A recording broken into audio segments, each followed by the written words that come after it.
والصلاة والسلام على سيد الأنبياء والمرسلين سيدنا محمد وعلى آله وصحبه أجمعين. السلام عليكم ورحمة الله تعالى وبركاته.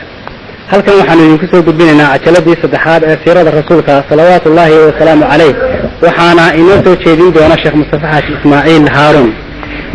ثيابك كان علماء قاركور حيكون المامان كن معنوية لكن لما عموما كيسين وقاضينا وثيابك دركاغا فطهر طاهر سو دركاغا يجركاغا النجاسات يا مستغفرات كفغو اذا هدي موقالك سنوية هي إلا طاهره waxaad ka garanaysaa muuqaalka hoose in la tahiraana inuu ka weyn qalbiga in la tahiriyo oo kow shirkiga iyo najaastiisu shirkigu waa najaaso inama almushrikuuna najas baa ilaahay najaaso ka weyn gaalnimo ma jirto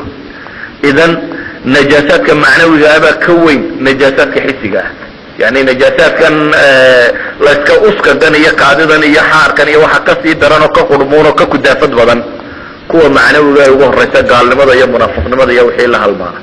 سأوجد بقى الله وحلي سبحانه وتعالى وثيابك فطهر دركاك طاهريا وطاهر نمضى موقال كسرنا لغربه تقلبك انا لغربه ويكمت هنا تشركك كفقاته ويكمت اخلاق بحن لما انت يدين اتكتكته ولذلك بقى يدا الى اجار ست المامو حلالي والرجس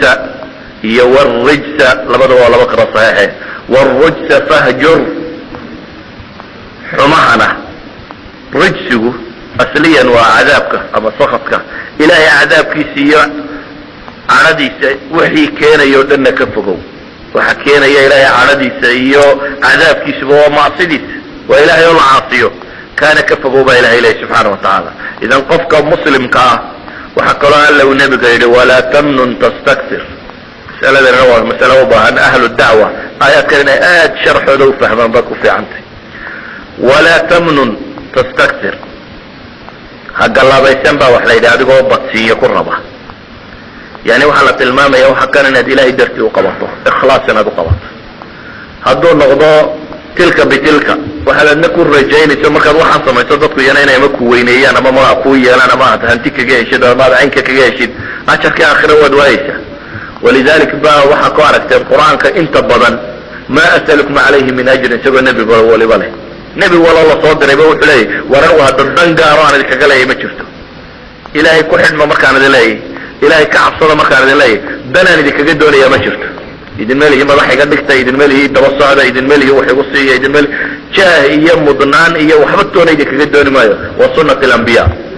ده عنده واحد يعني مركز سيدتكو أنت بدن بني آدم كتوهم مسكقبه ورن كان وحن وجن كويا ليونا مشارع كانوا لا يراعون أربعة تجدني وجرتان أما أرمو مرحني كدونيا أما أرمو سيدا كدونيا أرما ذا صورنا وحي كفي عن مركو هرلا شغينا بحوكي كدونيا ولذلك بقى إلهي النبي مركو وب لا بيبا وحا ليلي ولا تمنن تستكثر حق الله بيسنن أدي قبط يكون رادينيا أو وحكا كدونيا ولربك فاصبر بقى إلهي وقبقبي طريقا هداد مرته وحا هبالا إن أطب ضل كل مدونت ولذلك وحوب هي صبر صبر هو وحا الشيء من الدلية صبر هو أصله وحا الله صبر إنما من الدلية وحا كستوه الله ربو من الله قوستين لغهله وإنه نقضى وحا الله صبر يولو قاديدي لكن هذا حماسة ضغرية حفظته ورقوا الربطة وحوى لبين يكون صحمان وحوقوا صحمان ولذلك بقى إلهي وحليه سبحانه وتعالى ولربك فاصبر alle ama rabbigaana wixii dartii kugu soo gaadha ee dhib ee mashkilada ka hor yimaada taana u sabir bay ilaahay subhanahu wa ta'ala oo in badan u dulqaado aayadkani markaa waxay tilmaamayaan waa laba qaybood qaybi waxa weeyaan balaaqiya inda la leeyahay dadka wuxuu sheeg qaybta labaadna waxa weeyaan wixii isagu ku dhaqmi lahaa iyo qaabku noqon lahaa qof kasta oo raba inuu dad wuxuu sheego oo diin xambaarana waxa looga baahan yahay si wanaagsan u fahmo aayadka koowaad ee risaaladii nubuwada ka hadlaya runtii wax badan bay dadka ku taageerayaan nabiga calayhi salaatu wasalaam aayadkaas ayaa la ku soo dejiyay dabeetana noloshiisii waxaynu leenahay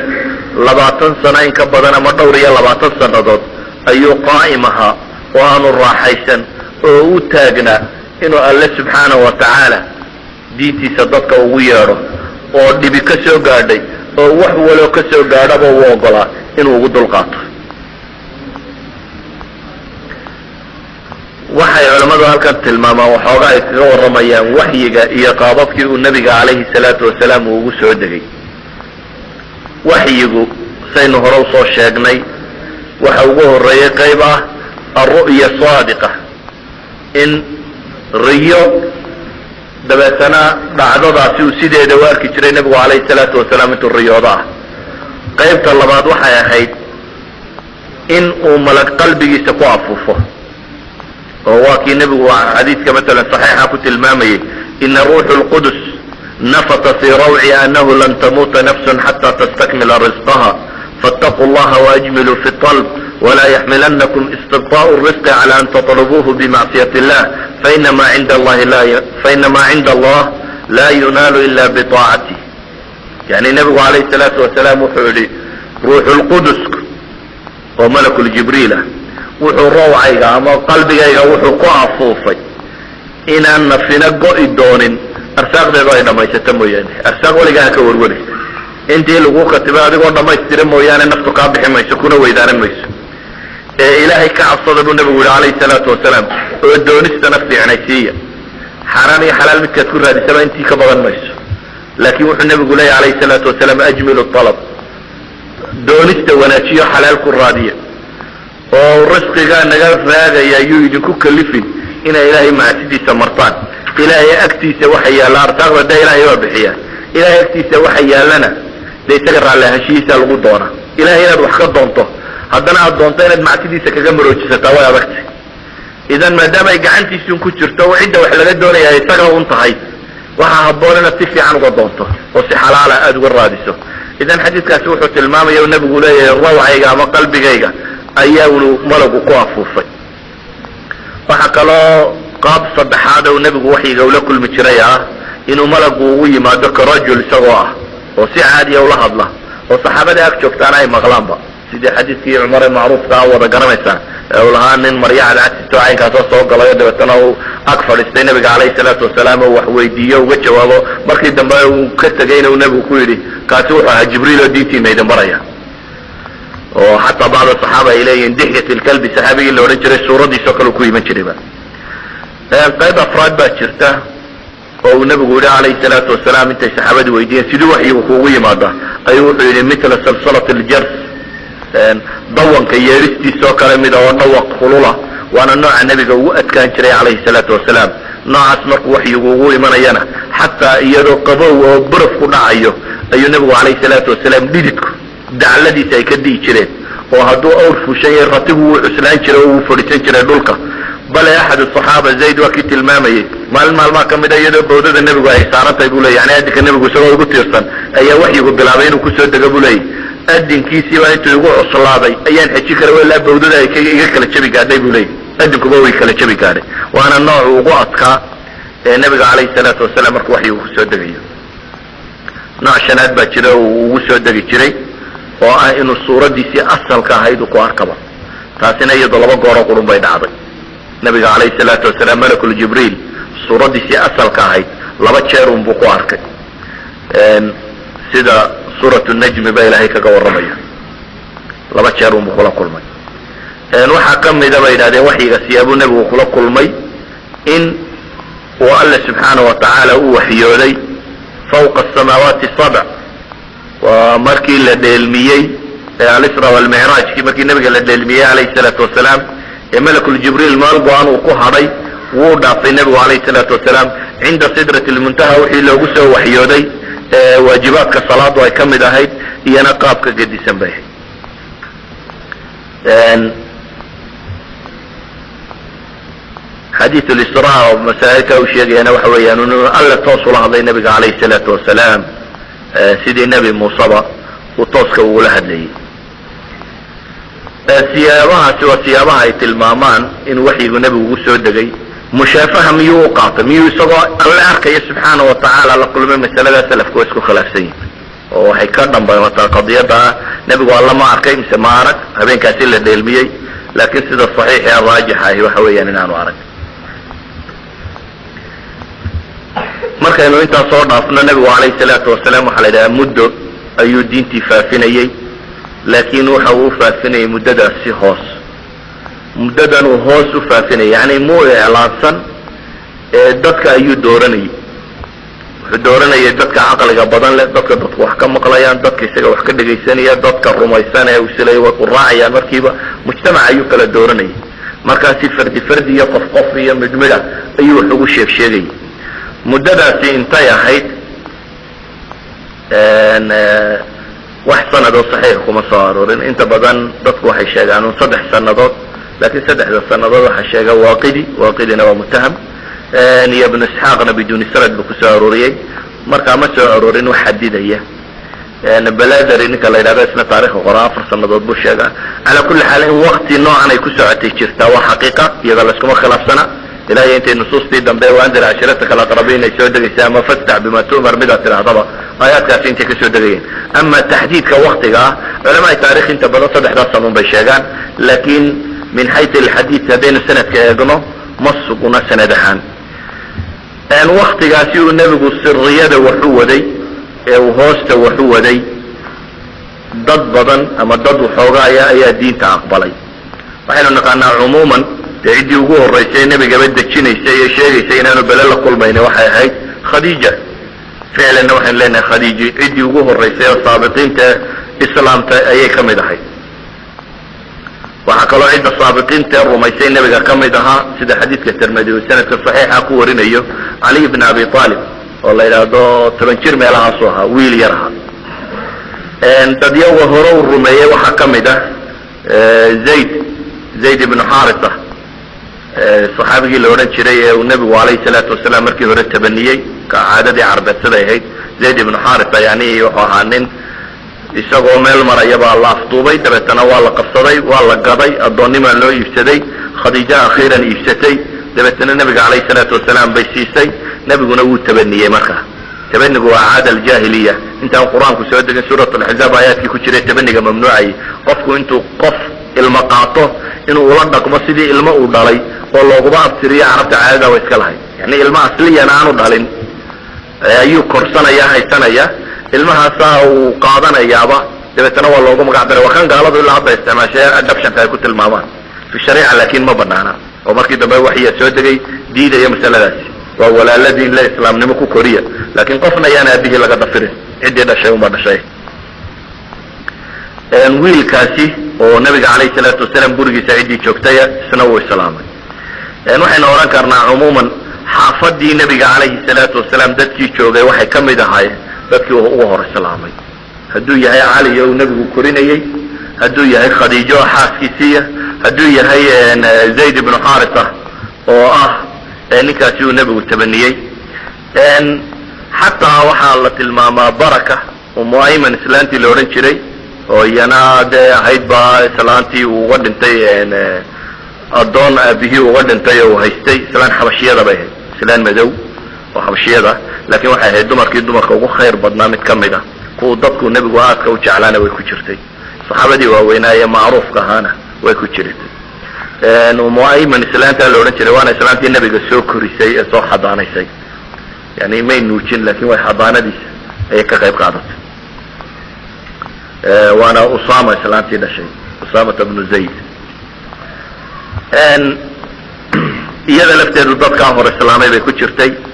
khaarija baytihi markaynu eegnana dadka kale ciddii ugu hor islaamtay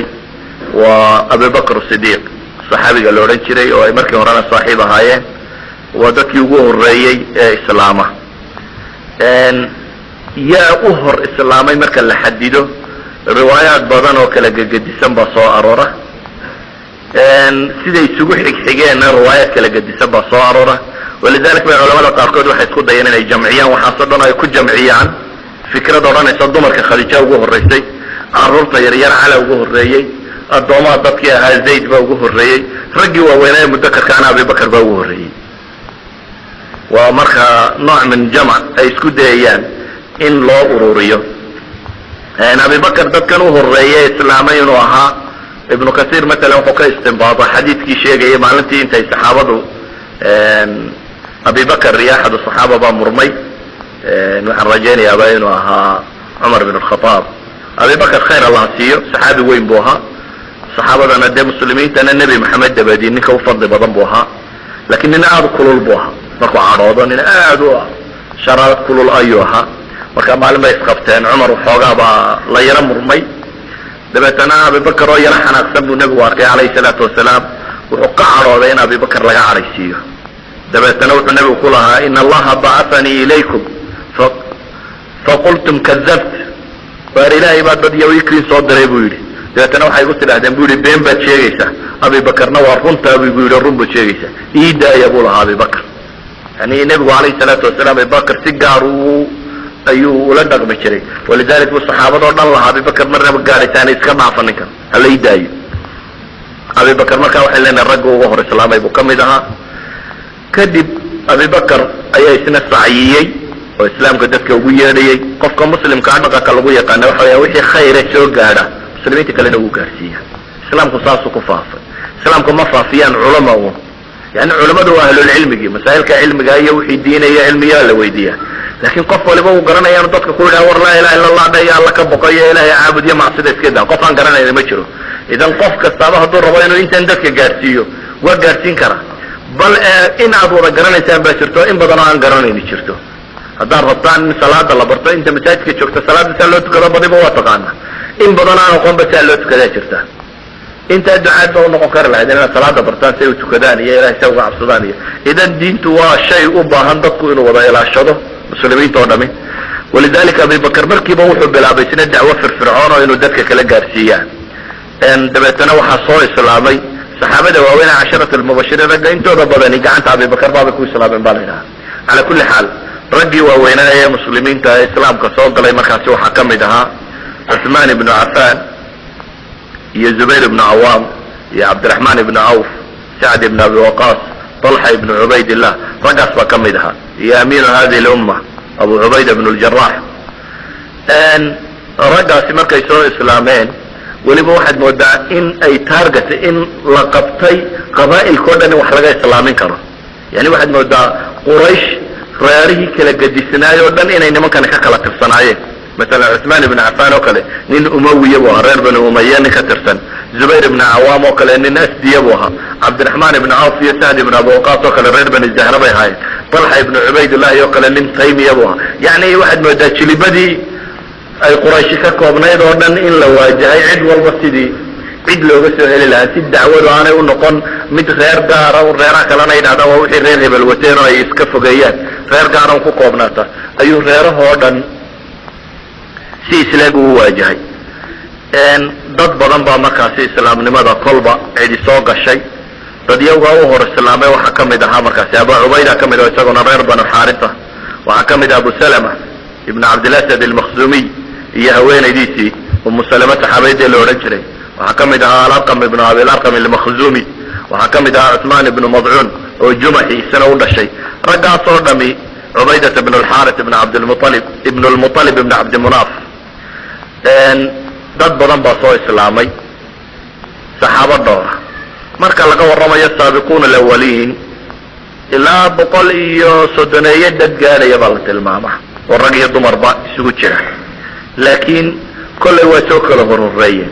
siday u soo kala horreeyeen axaadiis sanadkoodu saxiix iyo tiro badan baa kusoo aroortay laakiin riwaayaadka iskhilaafsan yihin oo masalan axaadiista ka warramaysa oo kale abi dar alghifaariy goortuu islaamay oo kale ama damaad oo kale ka warramaysa ama ka warramaysa yani saxaabadii badan ee soo islaamtay ee noocyaadka kala gedisan u soo islaamay dhowr baa sheeganaya masalan raabica arbaca inuu ahaa kii afraad inuu ahaa ibnu kahiir iyo marka ay kulminayaan ninka la yidhahdo ibnu xajar alasqalani waxay leeyihiin axaadiistan o dhan waxa lagu kulmin karaa bay leeyihin dacwadaas siray ahayd maadaama ay siri ahaydna lama garanaynin kii soo hor islaamay nin waliba wuxunbuu 2-3 yaqaanay mooyaane wux islaamnada ku afara laakiin maadaama wuxu ay sir u socdeen waxaanu caalan ahayn kolba cid la hadlayo kolba qofku soo islaamayuun midba un dhowrkan uu yaqaanay ama la xidhiidhay unbuu moodayo in isagu afreeyey markaasaa laga yaabaa dhowr inoo kala gedisan inuu axaadiis ka soo arorto nin waliba uu leeyahay raabicu arbacaan ahaa kii afreeyey baan ahaa waa fii xuduudi cilmihi bay leeyihiin dad kaloo muslimiini oo badan baa jira walow qoyskaa gurigaa nebigana ha noqoto calayhi salaatu wasalaam qoyska quraaba dee maxay ah marka la sheego khadiija iyo cali iyo zayd marka la sheego saddexdaba looga inay goor hore islaameen abibakr haddii lagu daro dee afartiiba halka waa joogaanba saa daraaddeed waxaad ohan kartaa axaadiista raabica wada sheegaysa waa fi xuduudi cilmi ayuu mid waliba ka warramayay dadyaw badan baa markaa islaamay dadyawga matalan saabiqiinta kamid ah ayaan laakiin quraysh ahayn waxa aynu soo sheegan oo dhanba waa quraysh saciid ibnu zayd iyo haweentii uu qabay faatime ay cumar bin khataab walaalahaayeen iyo khabaab ibnu arad saxaabigii la odhan jiray iyo jacfar ibn abi talib iyo haweenaydiisa asmaa binti cumays la odhan jiray iyo khalid ibnu saciid ibn alcaas iyo haweenaydiisa amiine la odhan jiray iyo kuwaasoo dhamme goor hore soo wada islaameen dadyawga aan kamid ahayn camaar ibnu yaasir iyo kooxahaasoo dhamme goor hore islaameen dadyawga aan kamid ahayn quraysh ee islaamay waxaa kamid ah cabdillahi ibnu mascuud saxaabigii la odhan jiray oo hudali ahaa iyo mascuud ibnu rabiica oo qaari ahaa iyo cabdillahi ibnu jaxash dadyawa lasii tilmaamo waxaa kamid ah matalan suhayb ibnu sanaan oo ruum u dhashay camaar ibnu yaasir oo canis ahaa iyo aabihii iyo hooyadii ninkii addoonkii camir ibnu fuhayra la odhan jiray fuhayra abu fukayha miya may addoon ma ahayn camir ibnu fuhayra baan rajaynaya raggaasi waxay ka wada mid ahaayeen aduu raggii aan quraysh ahayn ee soo islaamay haweenka aan quraysh ahayn ee islaamay iyagana waxaa kamid ah umu ayman aynu sheegnay haween badan baa islaamay matalan abibakar oo kale gurigiisaba waa laga wada islaamay ilaa caaisha ay lahayd gurigayga anigu wuxuun baan caqliyaystay buu lahaa reerkuba isagoo muslima reerkayga isagoo qof gaaliba ku jirin ayuun baan anigu caqliyaystay dadyawga hore u islaama waxaa kamid ahaa asmaa bintu abibakar oo kale dad badan baa islaamay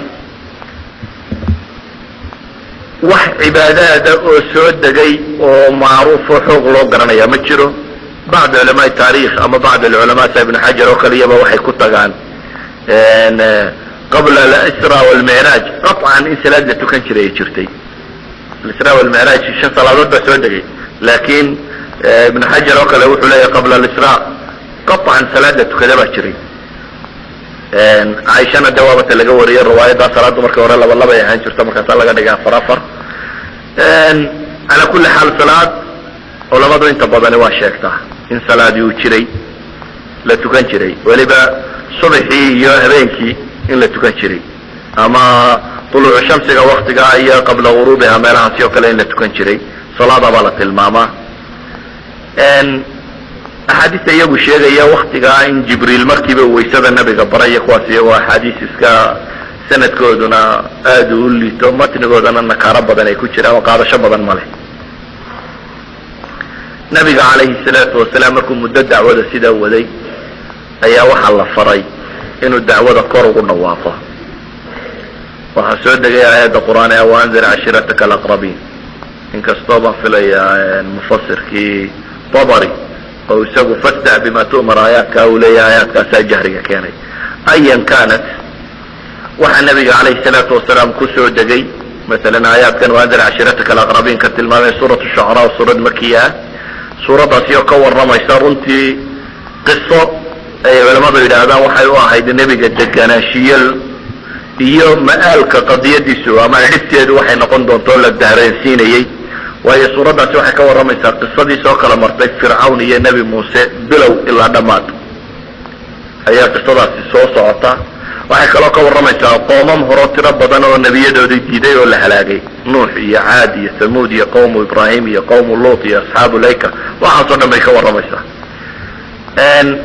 waxay kaloo ka warramaysaa un suuradda tani dadka fiicani cibta fiican inay iyagu yeelanayaan ama ay ku dambaynayaan nabigu calayhi salaatu wasalaam markaa wuxuu bilaabay dacwo calana inuu sameeyo oo dadkao dhan loogu yeedhayo dacwadaasi qaaribtana inuu ka bilaabo yaa qaraaba u ahaa nabiga calayhi salatu wasalaam quraysh oo dhami qaraabadiisa maalin intuu casuumad u sameeyey inuu isugu wada yeedhay oo dabeetana abilahab uu hadalka bilaabayba uu yidhi waa kuwan adeeqadaa iyo tolkaay oo dham isu yimaadeen iyo waxaad wada iyo rabshada dadka hageynin oo dagaal aan reerku geli karin hagelino yani inuu hadalkiiba isagu ka hor bilaabay oo marka aanu maalintaa waxba odhanin nebigu maalin labaad inuu haddana isugu yeedhay maalinta labaad markaasi inuu ilaahay u mahad celiyey oo bacda shahaada uu la hadlay qaraabadiisii yaray weedhuu ku yidhi inay ka mid ahayd ina araa'ida laa yakdibu ahlah saxanku tolkii uma been sheego yani reer daatay nin sahan loo dirto la yidhaahdo bal meesha roobka heliya wax soo meel abaarabo intuu soo arko ma yidhaahdo reeraha soo rara waxaan soo arkay yani lagama filayo sahan la dirtay intuu soo noqdo inuu been akriyo waayo marka horeba sahanka in reer ku guuraa loo nabigu calayhi salaatu wasalaam wuxuu ku yidhi bay leeyihin qabiilkiisa yaro hoose markuu la hadlayay ina araa'ida laa yakdibu ahla sahanka cidda loo dirtaa dadkooda uma been sheego ee ilaahay baan ku dhaartay aanan la kala jirine ilaahay rasuulkiisii baan ahay idinka gaar loo idinku soo diray dadkoo dhanna loo soo wada diray ilaahay baan ku dhaartay waa dhiman doontaan sidaa u seexataan waa laydin soo bixin doonaa sidaa usoo toostaan waana laydinku xisaabi doonaa waxaa camal samaysataan janno iyo naar abadiya midun baa geli doontaan riwaayadka daciifkii waxay tilmaamayaan maalan ama riwaayadka ahlu taariikhu ay wariyaan abu aalib baa u jawaabo wuxuu yidhi aad baan u jecelay inaan ku caawiyo nasiixadaadana waan aqbalay run inaad sheegaysana waan ogahay tolkaana waa kuwaas oo waxay ku kulansan yihiin inaanu mid adiga kaa mida nahay laakiin naftun baan yaro jeclaysanayn buu yidhi cabdilmualib diintiisa in laga weecdo naftun baan jeclaysanayn yani waa kuu gargaarayaa hiilkaad iga rabto waad iga helaysaa laakin diintii reerkaan ka haysanaya anugu markay diin tahay halkii reerkaan joogaya laakin inankii de reer ka dhashay maata waad helaysaa gargaarkii waad iga helaysaa abulahab ba hadlay ba yidhahdeen oo isaga yidhi hada wallahi sawa waa ceeb waxaan aad wadaa aba aalib iyo maxamedo waxay isugu jiibinaysaa waa ceeb abu aalib oo reerka odagiisii baa say inankaa yarinta in dagaal aynan qaadi karin aanu ina gelin maanta gacanta qabo abi aalibna wuxuu ugu jawaabay ba yidhaha wallahi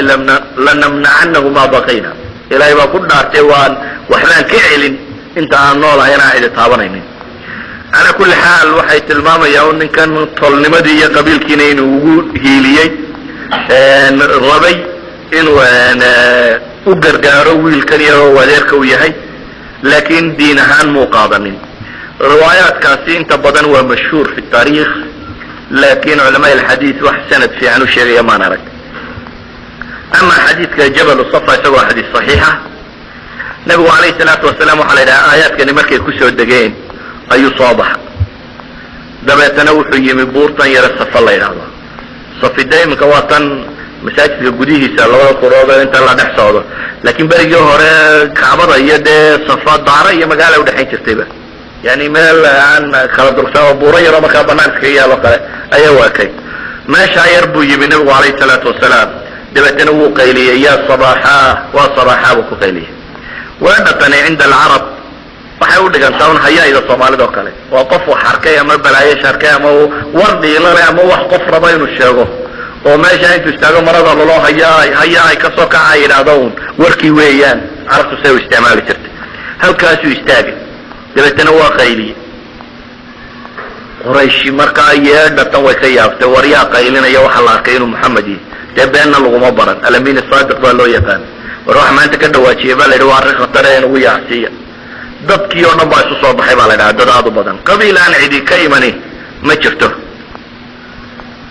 markii la ogaaday inuu nebi yani moxamed ba iyagu u rumaysay inuu nebi moxamed yahay calayhi salaatu wasalaam ayaa cid waliba timi xataa abilahabkii mucaaradka ku ahaa baa yimi meeshiisa soo taagay markii la wada yimi ayuu qabiil u kala qaaday ya bani fahr ibn ma yani waa quraysh ayaa qabiil ahaan quraysh buu kasoo bilaabay markaa waa reer bani faharo reer banu cadayow reer bani fulanow reer banu qabiilkii buu kala saarsaaray haddana hoosu sii waday reer banu cabdimunaafow reer banu cabdilmualibow ilaa riwaayadka qaarkood ay sheegeen inuu soo gaarsiiyey maxay xagga hoose faatima iyo cabaas iyo meelaha inuu sii gaaray si uu sii kala waday wuxuu nabigu calayhi salaatu wasalaam ku yidhi intuu u yeeray qabaa'ilkii oo dhan ara'aytukum law akhbartukum ana khaylan bilwadi bisafxi hada aljabal turiidu an tugiira calaykum akuntum musadiqiin war may rumaysanaysaan haddaan idiin sheego war odhanaya buurtan dacalkeeda dambe fardaan kusoo arkaya ciidamo waa laydin gelaya ma iga rumaysan lahayde yani wuxuu rabaa inuu u tilmaamo marka hore khabarkiisa siday u arkayaan warkuu sheego war aydan ogeyn oo ah buurtaasi waxa ka dambeeya aydan arkaynin haddaan ka warramo oo sheego in cool soo socdo laydin gelayo warkaa ma iga qaadanaysaan oo ma rumaysanaysaan waxay yidhahdeen nacam maa jarabna calayka kadiban saanan ku rumaysan bay dhahaan anaga weligaaba wax been la yidhahdo kugu arag maa jarabna calayka ilaa sidqa run waxaan ahayn kuguma naqaano marka saanan ku rumaysan waa tawti ah waxay culimadu inta badan ka warrabaan yani asxaabi dacwa wax fiican bay yidhaahdaan tawti ah inay u sameeyaan ta kale qofka hadalkiisa waxa la aqbalay og yahay marka siqa lagu qabo yani masalan tusaale iska fudud cid manzilatu shaykhuuka dadku ay u rumaysan yihin cid ay sheekhnimo u rumaysan yihin hadduu war sheego dadku markiiba way wada qaadanaya fadlan cajalada dhinaca kale u rog yani masalan tusaale iska fudud cid manzilatu shaykhuuka dadku ay u rumaysan yihin cid ay sheekhnimo u rumaysan yihin hadduu war sheego dadku markiiba way wada qaadanaya nin dhalinyaro oo xataa haba cilmi badnaaday hadduu intuu soo fadhiisto war akriyo wallahi nin dhalinyarada midkaa sheegaya in la yidhahdo mooyaane waxaad moodaa dadka inay hore uga daadegeen waayo weli kalsoonidii ahaa ninkan inuu sheekh yahay ayaan dadku in badan mala qaadanin saa daraaddeed waa laga yaabaa in runba ha ahaatee wuxuu sheegayay in laga soo yaro warwareego markaa siqadu kalsoonida in qofka lagu qabo wax sheegaya wax weyn bay ka tahay sidaa awgeed ayuu nabigu calayhi salaatu wasalaam awalan kalsoonidoodii u dhistay oo wuxuu leeyay war may rumaysanaysaan haddaan halka idiin sheego bal saan idinku ahay agtiina waxay sheegeen markaa inay ku kalsooyin oo aqbalayaan akhbaartiisa wuxuu ku yidhi markaasi fa innii nadiirun lakum bayna yadaya cadaabin shadiid haddaba waxaan idinka digayaa oo aan ka digayaa cadaab kulul baan idinka digaya idinka horaysa oo idinka dambaysa weedhatan markuu yidhi oo uu saan ugu dhawaaqay oo weliba midhmidh u kala qaaday cidi dheg badan uma taagin bale wuu ku sii waday baa la yidhahdaa wuxuu tilmaamay war qurayshay war ilaahay naftiina ka iibsada cadaabkaasi naftiina ka badbaadiya war anigu waxba ma hanto laa amliku lakum min allahi baran walaa nafca walaa ugni cankum min allahi shaya ilahay agtiisa iminkaba anigu waxba idinkama taro ninkii ilaahay rumeeye raaca ayaa ilaahay badbaadinaya laakin nebi maxamed baanu tol ahayn ama qaraabo ahayn ama tolnimo la wadaagna waxba ku heli maysaan buu nabigu leeyahy alayhi salaatu wasalaam ee yeeloo ilaahay raaca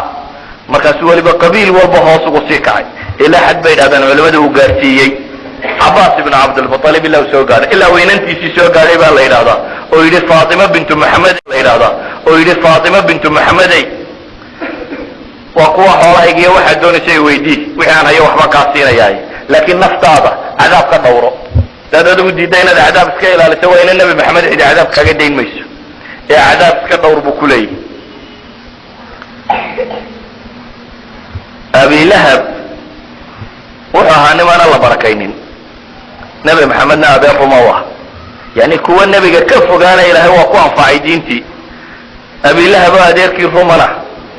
alla kuma anficin abilahab markaasi wuxuu yidhi markay dadku saasu u sheegay tabban laka saa'ir alyawma ala hada jamactana waar hoog maalinta inta ka hadhay ma waxaasaa dadka isugu yeedhaysay waxaan moodaya yani wax kale oo war inaad sheegayse waxaad la hayaayrahaydee dadka isugu yeedhaysayba ma intaasay ahayd buu kuleeyahay hooge dabeetana waxaa soo degay aayaadkan qur-aan ilaahay leeyahay tabbat yada abi lahabin watab ma aghnaa canhu maaluhu wama kasab sayaslaa naaran data lahab wamra'atu xamaalat alxatab fi jiidiha xablun min masad suuraddanina runtii waxay ka mid tahay waxyaabaha mucjizaadka ee qur-aanku inuu xagga alle ka yimi lagu rumaysan karo waayo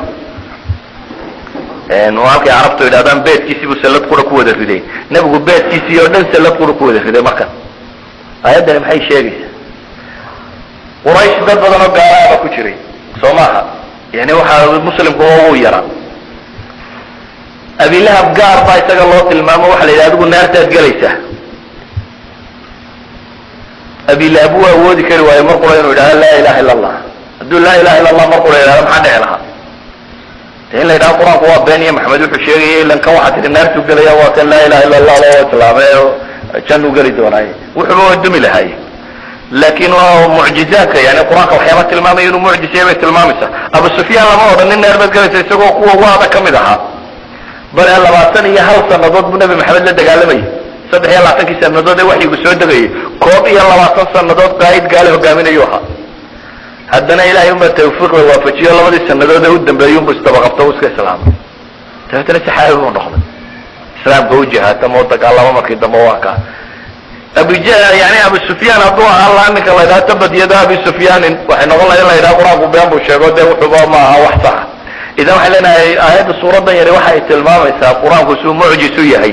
xataa basharkii meesha joogay ayaa la yidhi kan isagu weligii islaami maayo fi naar baanu gelaya dadkan kale si raja way qabaan oo wax islaami karo badani waa ku jiraan ficlanna dad badan baa dadkii islaamay laakiin isagu sidiisiibuu ku halaagsamay oo ahlunaarkiisii ku yihi nabigu calayhi salaatu wasalaam saas ayuu dadkii oo dhan wada gaadhsiiyey ilahayna wuxuu farayay fasdac bima tu'mar waacrid can lmushrikiin ku dhawaaq baa la yidhi oo caddee kala dilaaci waxa alla ku faray subxaana wa tacaala gaaladana iskaga jeeso sidii ambiyada kaleba u lahay ya qawmi icbudu llaha maa lakum min ilahin gayru taas baa la yidhi caddee ou nabigu calayhi salaatu wasalaam bilaabay dacwadii jahriga ahayd markay bilaabantay waxaa bilaabmay markaasi dacwadii kasoo horjeedkeeda ahayd in loo ololeeyo sidii loo baktiin lahaa awal waxay ahayd dee afraad qof in loo tago oo islaamnimada loo sharxo oo ama gala ama diido bes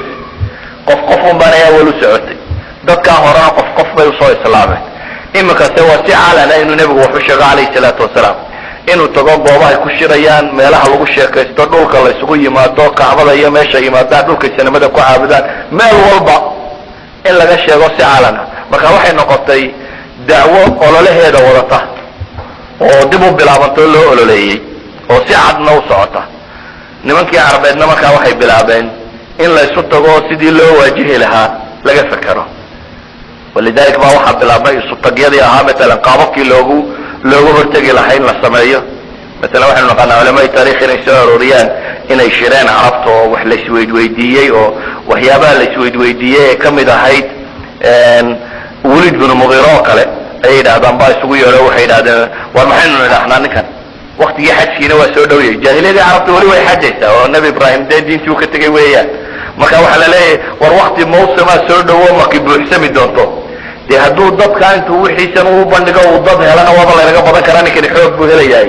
yuu xoog helina dadka kale aan ka hortagnay maxaynu nidhahnaa maxaa dadkii lagala hortegaya waxyaabaha isweydiinaya waxaa kamid ah aan idhaahno waa gabaya waa falalow waa sixiroole waa caynkan waa kuwa culamaai siira sheegay inuu mid kasta wulid binu mugiira diidanayo lahaa ma jirto kanna maaha hadalkiisana hadalkani hadal kaahin waan aqaanaa warkiiyo sixiroole iyo falalow warkii maaha ma aha ninkani nin waalan ma aha sixiroole iyo warkii maan aqaana gabaya waan aqaanaa iyo gabayada sida badaha gabayga o dhan in la tiriyo o dhan waan aqaanaa mid kasta oo bad gabaya waan garanaya waxaan wadaa bad gabay maaha aakhirkii bay yidhahdeen de balwaaya hadda maxaanu dhahnaa waxay sheegeen oo dhan markuu radiyey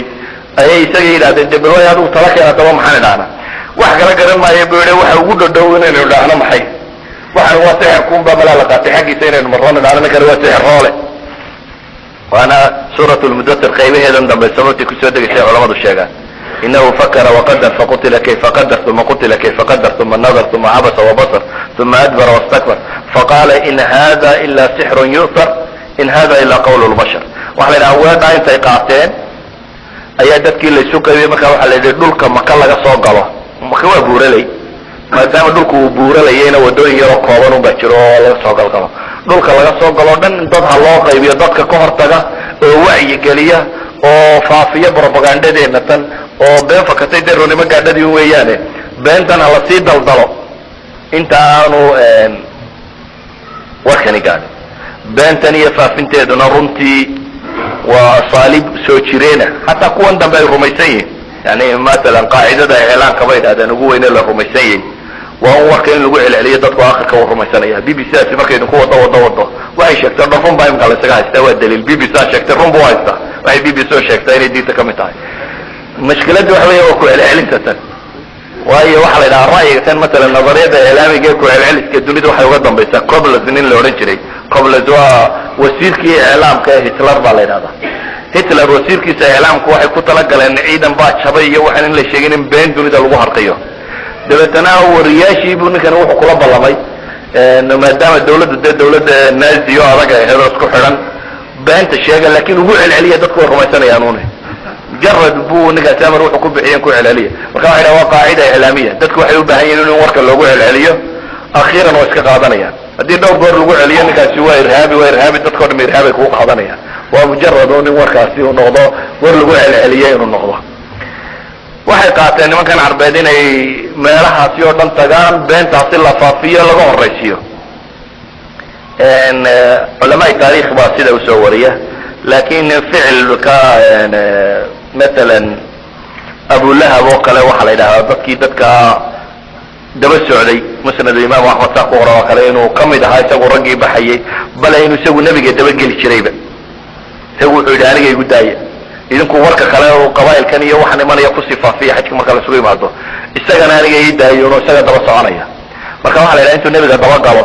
ayuu nebigu wuxuu tegaya manaasishii dadku ay degayaan suuqyadii dadku ay kala degayaan cuqaad iyo majana iyo dilmajaas iyo waa meelihii markaa carabta ay degi jirtay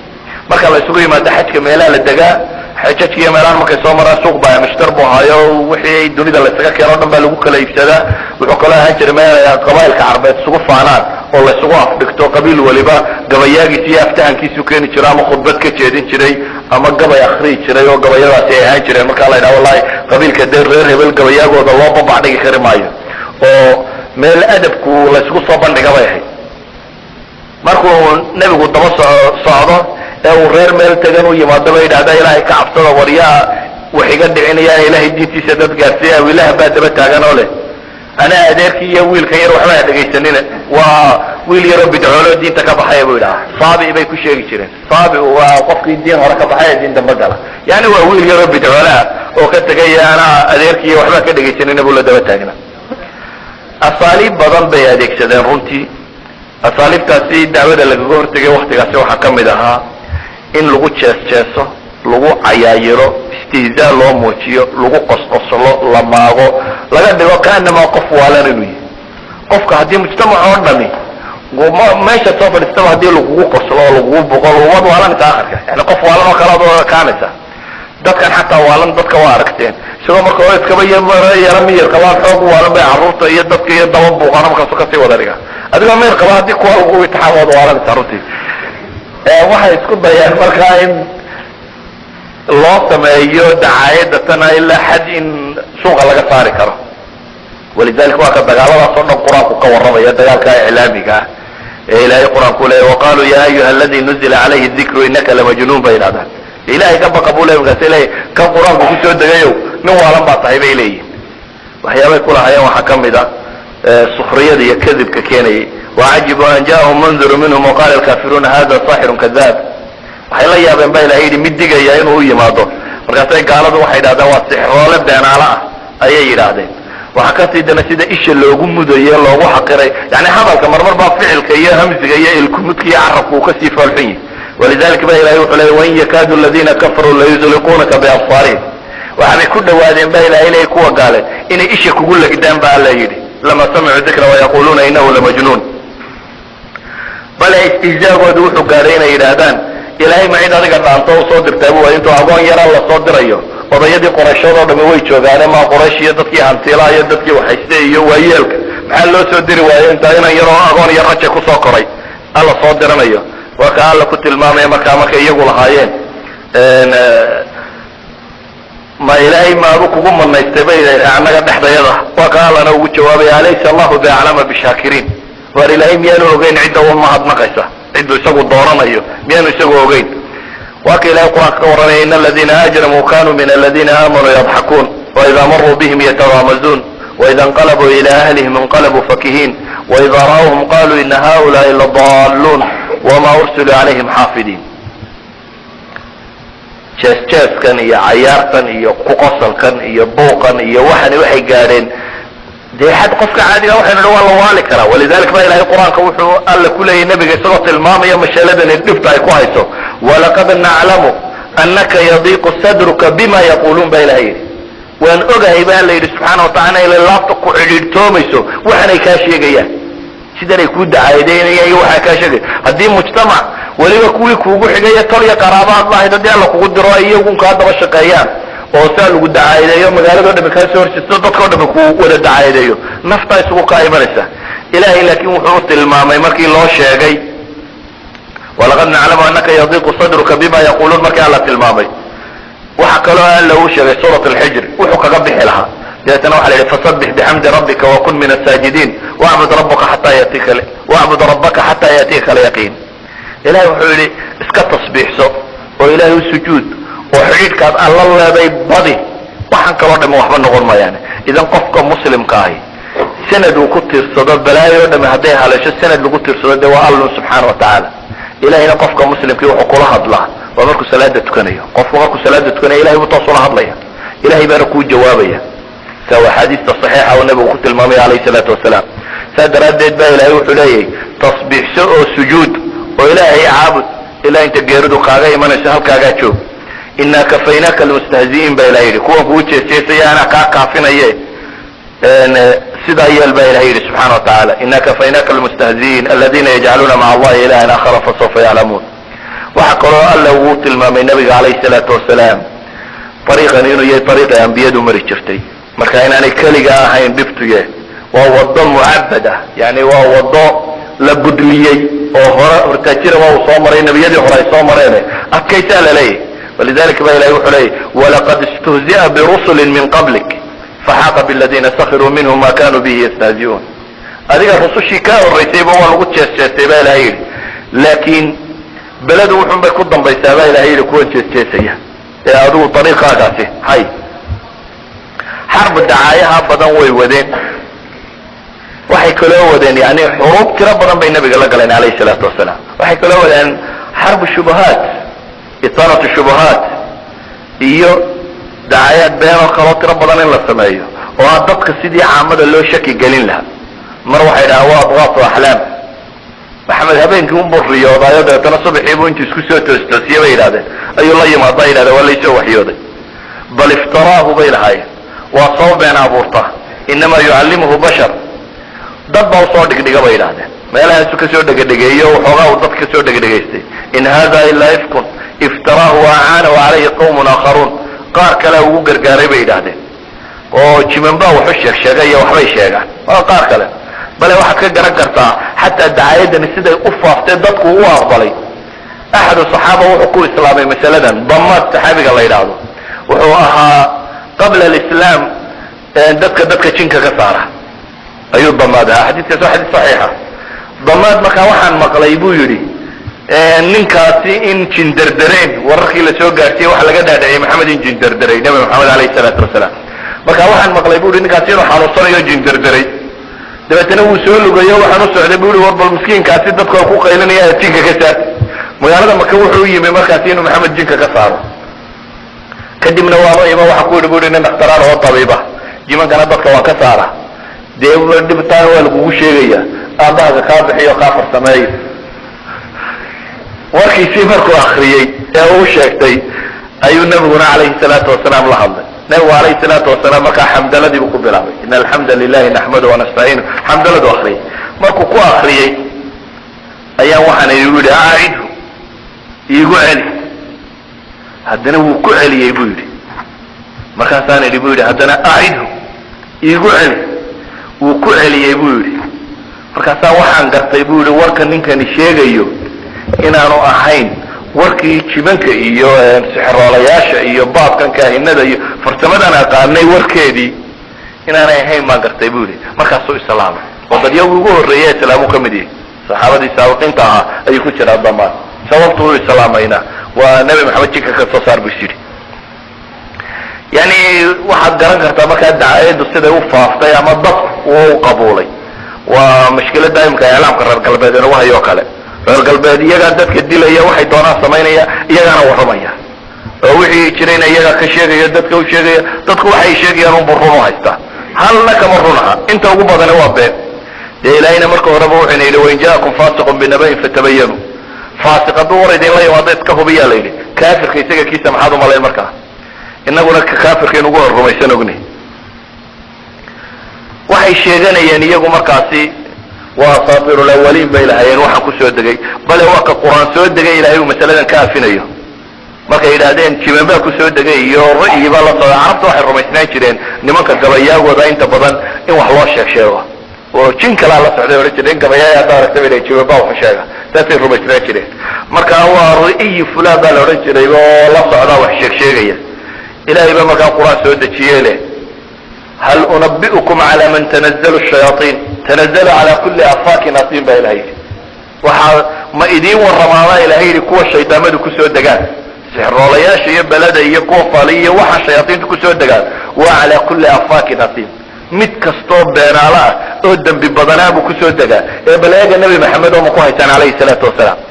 mid beenaalo oo dembi badanaa taarikhdiisa ma ku haysaan siiradiisii loo haysaane idan waxa weeyaan ma aha shaksiyad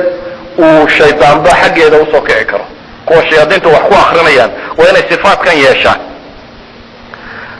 waxay badiyeen nimanka carbeed oo in badan isku dayeen inay dadka yidhaahdaan ama waa waalan yahay ama waa gabaya ilaa qur-aan soo degaya ilahay uu leeyahy maaha gabaya oo ilahay leeyahay shaacir iyo majnuun toona maaha bale ilahay wuxuu xataa qur-aanka lagu sifeeyey sifaatka gabayaaga lagu yaqaano 3 sifaa lagu tilmaamay والشعراء يتبعهم الغاوون ألم ترى أنهم في كل واد يهيمون وأنهم يقولون ما لا يفعلون 3 صفات خاصيات بيليهم بالليل بكاء النبي محمد مقايته وعلى الشعراء هذه يقول وحا راعدتك غوايينتا جماهير تكا مساكين ونا وحبا لندلان كلاوغين أيوم بنتو هذا اللي سيقول توسيو قرحيون بكذا وصعبيو راعة وحكا له إلهي وكشاق koox shucaradu dadka markaa dabagala waa noocaasa la yidhi fanaaniinta iyo noocaasi inta ugu badan leh dumar iyo carruur iyo dad waalanuma daba socdaa bal u fiirsan adigu mid gabya ama heesa ama noocaasi ila aladiina aamanuu baa ilahay ka soo reebay koox yar baa lasoo reebay in yar baa laga istisnoodoo la yidhi kuwaas waa ka hadan yihin laakiin inta ugu badan leh waa nooca kan waxa kaloo waa la sheegay subxaana watacaala alam tara anahum fi kulli waadin yahiimuun waa dad meel walba iska dhumada arkaba wax ka sheega nabi maxamed kaama yahay baa laleeyahy alayhi salaatu wasalaam had iyo goor dadka gabayaagii waxay u badan yihin dad sarsaarina dad hadal badan oo sheeko badan oo wax walba wax ka sheego hadlowna afka isku darin waxa kaloo ilaahay uu ku sheegay waanahum yaquluuna ma laa yafcaluun waxaanay samayna way sheegtaan fahmu gabayaagu waa faham badan yahay had iyo goor hadduu reerkooda ammaanayo reerkooda bahaladii dadkao dhan cunay buu ka dhigaya hadduu isagu is ammaanayo yani nin khatara buu iska dhigaya waa waxaanu samaynoo tiro badan ayuu sheegtaa ilahay markaa wuxuu yidhi waanahum yaquluuna ma laa yafcaluun waxaanay samaynoo tiro badanna way sheegtaan nebi maxamed miyaad sifaatkaa ku haysaan ba ilahay leeyahy yani ma aha sifaatkan oo dhan laguma hayo sifaat waa wanaagsan baa lagu haya qur-aankuna in badan ayuu xalaaliye waxay shubahaad soo arooriyeen uu radiyey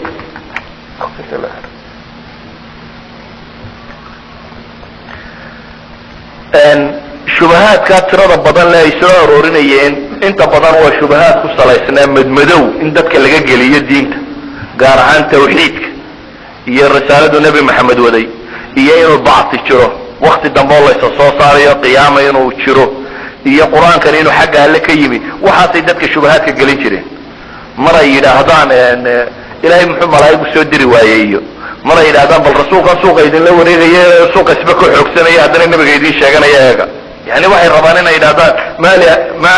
ma lihada rasuul yaakulu طacaam wayamshi fi laswaaq wa waxa rasuulkan cunada cunaya isba suuqa marmaraya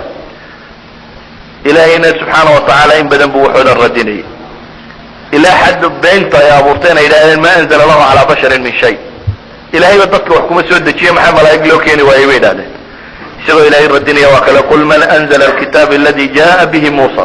nebi muuse kiisa way rumaysnaayeen iyagu haddaa kii hore muuse sidee yaa keenay baa laleeyay subxaana watacaala miyaan bini aadam ahayn cidda loo soo dhiibay waa ka alle subxaana watacaala ku tilmaamaya muuse ba inuu rasuul ahaa nebi maxamedna inuu rasuul yahay oo lamid yahay mar waxay lahaayeen annaba bini aadam kula mida maanu rasuulla noqono ilahayna waa kau tilmaamaya allahu yaclamu xaytu yajcalu risaalata ilahay isagaa og cidduu dooranaya uu rasuul ka dhigayo waxay ahayd un dafiraad la rabo in nebi maxamed la dafiray dee nebi ibraahim iyo ismaaciilba way rumaysnaayeen inay ambiye hore ahaayeen waxay laakiin rabeen inay kolba dacaayad noo afuraan maray yidhaahdaan ilahay muxuu miskiinkaaga yana agoonkaa ka soo diraya mu labadii oday ee magaalooyinka waaweyn soo diro lawlaa nuzila hada alqur'aana calaa rajulin min alqaryatayn cadiim bay lahayd labada oday ee waaweyn ee labada magaalo baa mid kamida lasoo dira maxaa adiga lagaa soo diraya ilahay baa wuxuu ku leeyahy ahum yaqsimuuna raxmata rabbik ma yaga ilahay naxariistiisa qaybiya markay odayaal u qaybinayaan iyo nooca kan ma yaga ilahay naxariistiisa qaybiya baa ilahay leeyahy subxaana watacaala allahu aclamu xaytu yajcalu risaalata yani ilahay isagaa oga cidda uu rasuul ka dhigayo iyo cidda ku habboon inay risaalo qaado marar kale waa ka ilaahay qur-aanka inoogu tilmaamaya inay lahaayeen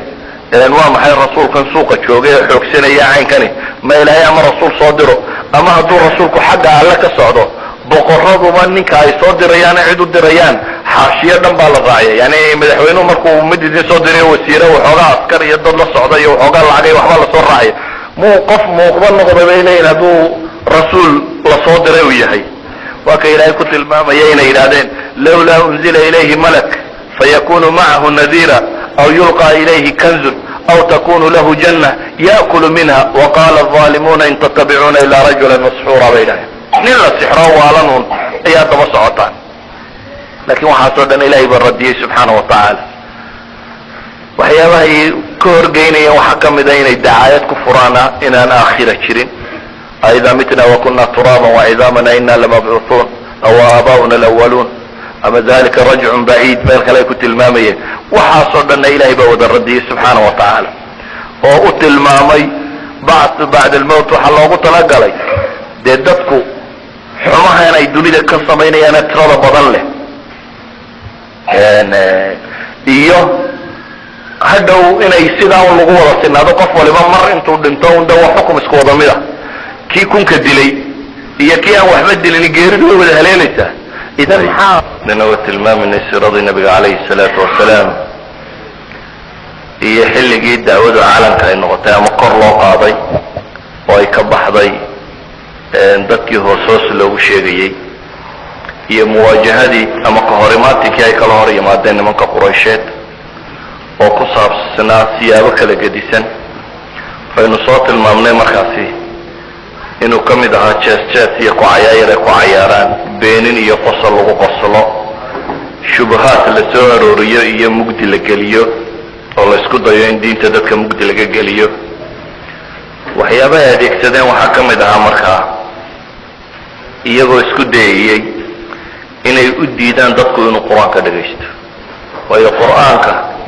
oo ilaahay hadalkiisiiyo subxaana wa tacaala cid garanaysaa afkan uu ku soo degay hadday dhagaysato waxaa shaka la-aana inuu raad weyn ku reebayo waayo de waa kitaabu hidaaya waa kitaabka alla ugu talagalay subxaana wa tacaala inay dadkani ku hanuunaan waxay arkeen markaa qur-aanku raadka badane uu ku leeyahay mujtamaca